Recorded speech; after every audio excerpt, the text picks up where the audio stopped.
Good morning, dear students. Welcome back. Today we are going to discuss a new topic. Okay, it's about a famous scientist whose observation. His name is Galileo. So he made some observation by making an experimental setup. For his experimental setup, he take a horizontal plane surface and two plain glass sheets. And it is found to be frictionless. These surfaces are frictionless surface. What is frictionless surface? It does not receive any friction or any resistance to the motion. If you are asked to move a table in the ground, we feel some difficulty in moving, isn't it? It is due to the frictional force offered by the ground to the table. He here considered a frictionless surface. So these whole surfaces are found to be frictionless. Now, in the first case, he took a marble ball, and he placed it in a height, h. This height is h, height from ground to this portion. And this ball, when released, it travels a distance s1.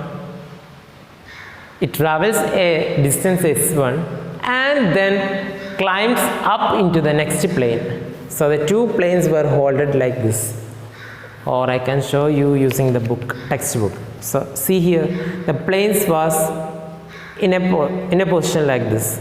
So when he hold the marble ball here, it rolls down into the base, and from the base or ground, it again climbs up to a height h, and this height is found to be h, the same height from which it was released, and it traveled a distance s1.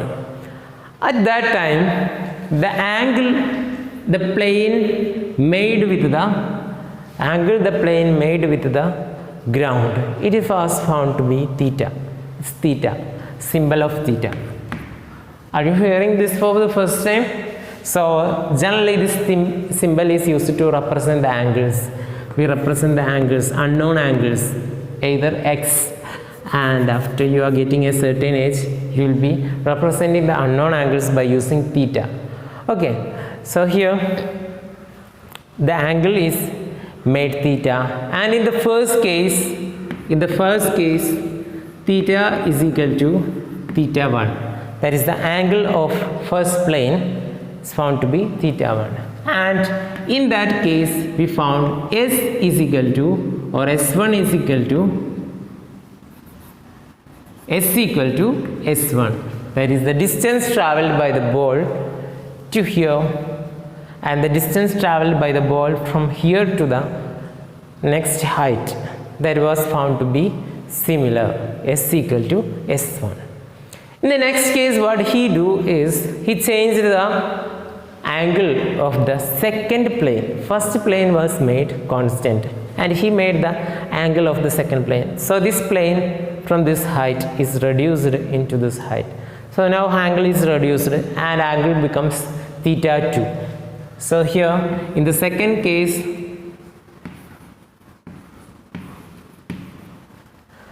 angle is reduced. It's not similar, but theta is greater than theta 2. At that case, it was found that the ball travels into the base and then it climbs up into the same height. Height was found to be the same, but here the distance covered is increased. See, it covers this much distance here and it covers only this much distance here. So there is a change in the distance covered, which will be more. Obviously, S2 will be more, isn't it? So what happens? S less than S2. S2 is found to be greater. In the next case, he again lowered the plane and angle is made into theta 3. Okay. So it's the third case. I will write here. Third case.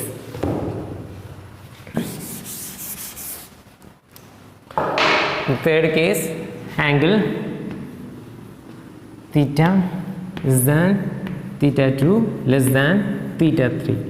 So theta 3 is made in the third case, which is less than theta 2 and theta, and then now here we find that s greater than s2 greater than s3. See here s3, it is found to be greater in distance than s, but the ball climbs the same height.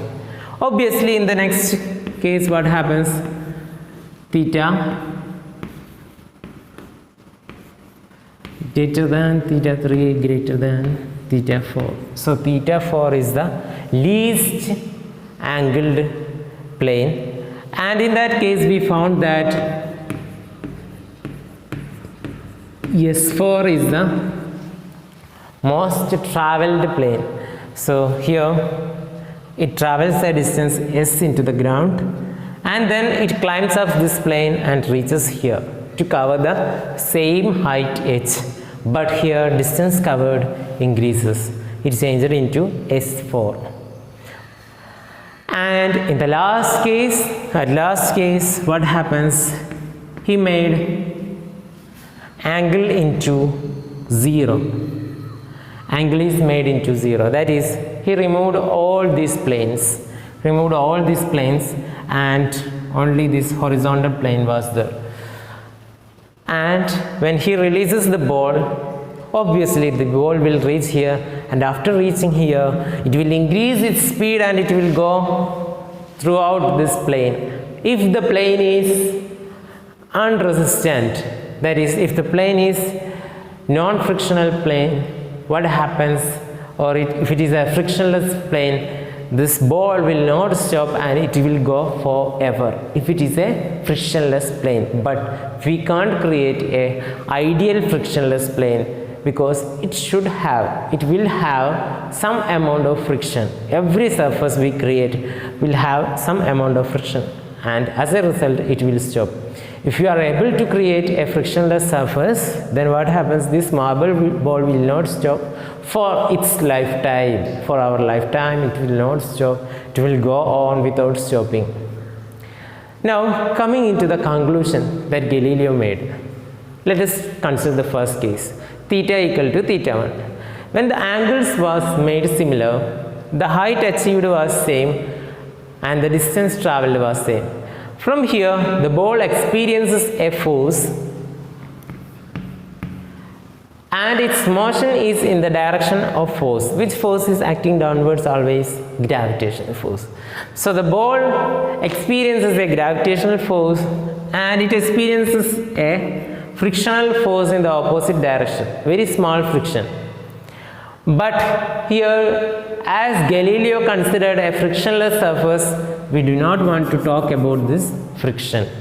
So it experiences only one type of force, which is that gravitational force. So there is no balancing of force, hence it comes downward. And when it reaches here, its speed increases, and when it reaches ground, its speed began to decrease. And when it climbs up, its speed began to decrease. What is the reason? Gravitational force is again acting downwards and the ball's motion is upwards. So they are opposite to each other. And it decreases and decreases, and at last, when the gravitational force and the force of the ball become balanced. When they become balanced, what happens? The ball stops there. So when an unbalanced force is acting on a ball, it will be continuing in its motion, and when a balanced force come into action, the ball will stop its motion and lead to rest. So we understand that unbalanced forces makes the motion and balanced forces stop a motion. It makes the body into rest. In the second case also, see, here the ball is released from the same height, gravitational force is acting on the body, the velocity increases until it reaches the ground, and from here when it starts to climb the height, it decreases its velocity, and as it is a slanting way, what happens? It receives a less amount of gravitational force compared to this one.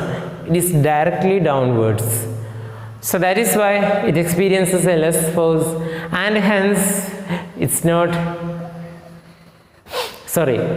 it does not move away from here, because at this portion the gravitational force and the force due to the motion due to the force of the ball become balanced, and when balanced force acts, it becomes at rest, and from this portion it will again come back to here.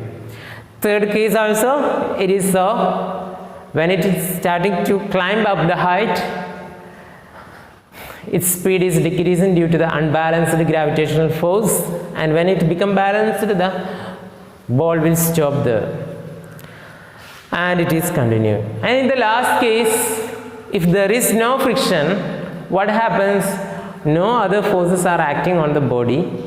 If no other forces are acting on the body, if no unbalanced forces are acting on the body, it will continue its motion until wherever we stop, we put an action on it, we give an effort to stop the object.